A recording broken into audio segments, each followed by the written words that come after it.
You talked about the desperation before game 2 on Tuesday. Just how does that carry over into tonight?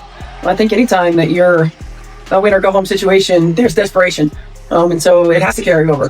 We're in the same situation. Our back is against the wall. We got to come out and we've got to play with that sense of urgency. We've got to play with that hunger. We've got to value every single possession and every single opportunity. You guys have done a pretty good job of limiting Alicia Gray this series.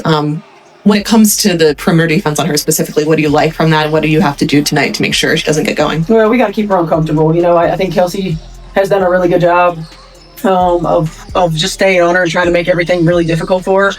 And we got to continue to do that. We can't afford to be undisciplined and, allow her to get to the free throw line, allow her to get to her spots. We got to make her hit tough shots, tough twos preferably. But I think Kelsey's done a really good job of continuing to try to limit her easy opportunities.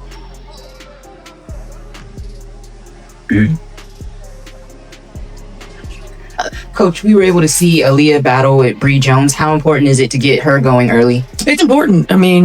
She's not just a facilitator for us, she's a scorer for us. And we've got to find ways with the way that they pack it in to get her touches where she can go to work. We've got to rely on her to handle the ball in multiple positions on the floor. But I thought the way that she started the game in game 2, very aggressive, looking to attack the rim and looking to score, and being efficient in her moves was important. And we're going to need that to continue. Just a follow-up, can you talk about her growth and, what she's grown to mean to this team? Yeah, she's our rock. She's somebody who has played a number of different roles, for this team, for this franchise, coming out of college, predominantly a back to the basket player.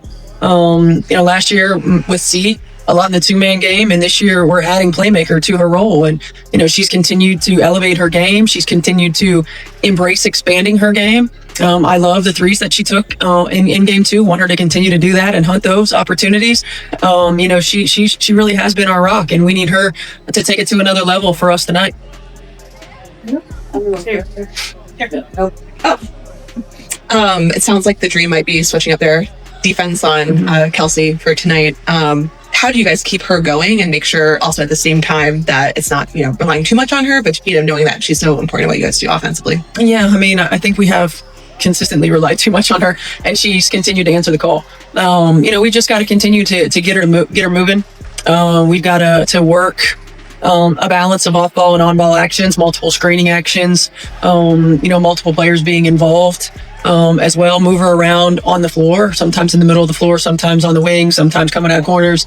We got to move her around and make it difficult. We can't become stagnant and just watch. We've got to use her as a screener. We've got to use her as a playmaker. And we've got to get out in transition and get her some easy ones. Just one more from me. How do you balance that desperation with, not playing outside of yourself?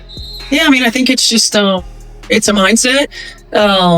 Desperate doesn't mean reckless. Desperate means hungry. Desperate means starving. It means that you have a sense of urgency about everything that you do.